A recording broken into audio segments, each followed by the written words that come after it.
सर्वमङ्गल्ये शिवे सर्वार्धसाधिके शरण्ये त्र्यम्बके गौरी नारायणी नमस्तुते। ତ ସେଇ ମା ମଙ୍ଗଳାଙ୍କ ଚରଣରେ ଭକ୍ତିପୂତ ପ୍ରଣତି ଜଣାଇ ମୋର ୱିଶ୍ ବ୍ଲଗ୍କୁ ଷ୍ଟାର୍ଟ କରିଛି। ତ ଆପଣମାନେ ଜାଣିଥିବେ ମୁଁ ଚିକୁରାମ ନାଟକ ୟୁଟ୍ୟୁବ୍ ଚ୍ୟାନେଲ୍ର ଓନର୍। ତ ଆପଣମାନଙ୍କୁ ମୋର ହୃଦୟରୁ ପ୍ରଣାମ। ତ ଆଶା କରୁଛି ଆପଣମାନେ ସମସ୍ତେ ଭଲରେ ଥିବେ, ସେମିତି ଭଲରେ ଥାଆନ୍ତୁ, ଖୁସିରେ ଥାଆନ୍ତୁ। ଆଉ ଆଜି ହେଉଛି ନୂଆବର୍ଷକୁ ଢେର ସାରା ଏନ୍ଜୟ କରନ୍ତୁ। ମହାପ୍ରଭୁଙ୍କ ଦୟାରୁ ଆପଣଙ୍କ ଏ ବର୍ଷ ଢେର ସାରା ମସ୍ତିରେ କଟୁ। ତ ଯେହେତୁ ମୋର ଗୋଟେ ୟୁଟ୍ୟୁବ୍ ଚ୍ୟାନେଲ୍ ଅଛି, ତ ସେ ୟୁଟ୍ୟୁବ୍ ଚ୍ୟାନେଲ୍ ତରଫରୁ ଆଉ ମୋ ତରଫରୁ ଯେତେ ମୋର ମାନେ ଭିଡ଼ିଓ ଗୁଡ଼ାକ ଦେଖୁଛନ୍ତି ଦର୍ଶକ ବନ୍ଧୁ, ତ ଅଗଣିତ ଦର୍ଶକ ବନ୍ଧୁମାନଙ୍କୁ ମୋର ୟୁଟ୍ୟୁବ୍ ଚ୍ୟାନେଲ୍ ତରଫରୁ ନୂଆବର୍ଷର ହାର୍ଦ୍ଦିକ ଶୁଭେଚ୍ଛା ଶୁଭକାମନା।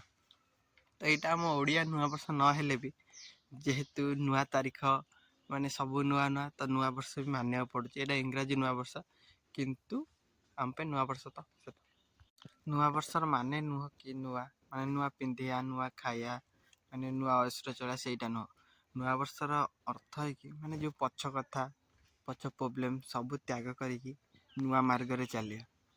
ତ ମୋର ତ ଆଶା ଅଛି ଯେବେ ବି ୟୁଟ୍ୟୁବ୍ରୁ କିଛି ମିଳେ ମୁଁ କିଛି ଭଲ କାମ କରିବି, ଆଶା ଅଛି। କିନ୍ତୁ ମାନେ ଗରିବ ନହେଲେ ବି ମିଡ଼ିଲ୍ କ୍ଲାସ୍ ପିଲାଙ୍କ ପାଇଁ ୟୁଟ୍ୟୁବ୍ରେ କମେଇବା ଏତେ ସହଜ ନୁହଁ, ବହୁ କଷ୍ଟ। ମାନେ ବେଳେବେଳେ ରାତିରେ ଭାବି ମାନେ ନିଦ ହେବନି, ସେମିତି ସିଚୁଏସନ୍। ସମସ୍ତେ ସପୋର୍ଟ କରିବେନି। ମିଡ଼ିଲ୍ କ୍ଲାସ୍ ଉଚ୍ଚା କ୍ଲାସ୍ରେ ତାଙ୍କ ପାଇଁ ପଇସା ଅଛି, ସବୁ ଅଛି, ସିଏ ଚଳିଯିବେ। କିନ୍ତୁ ମିଡ଼ିଲ୍ କ୍ଲାସ୍ ପିଲାଙ୍କ ମାନେ ୟୁଟ୍ୟୁବ୍ କମେଇବାକୁ ଘରେ ବି କହିବାକୁ ମାନେ ଜାଣୁଥିବେ, ମିଡ଼ିଲ୍ କ୍ଲାସ୍ ପିଲା ଯେତେ ଅଛନ୍ତି ତାଙ୍କ ଢେର ସାରା ପ୍ରୋବ୍ଲେମ୍ ଅଛି। ତ ସବୁ ପ୍ରୋବ୍ଲେମ୍କୁ ଆଡ଼େଇକି ଆମକୁ ଆଗକୁ ଯିବାକୁ ପଡ଼ିବ। ରହୁଛି, ନମସ୍କାର, ଜୟ ଜଗନ୍ନାଥ। ଏତିକି ୱିଶ୍ ବ୍ଲଗ୍ରେ, ବେଶୀ ବି ବଡ଼ କଲିନି। ପୁଣି ନୂଆ ବ୍ଲଗ୍ରେ ଦେଖା ଦେଖି। ନମସ୍କାର।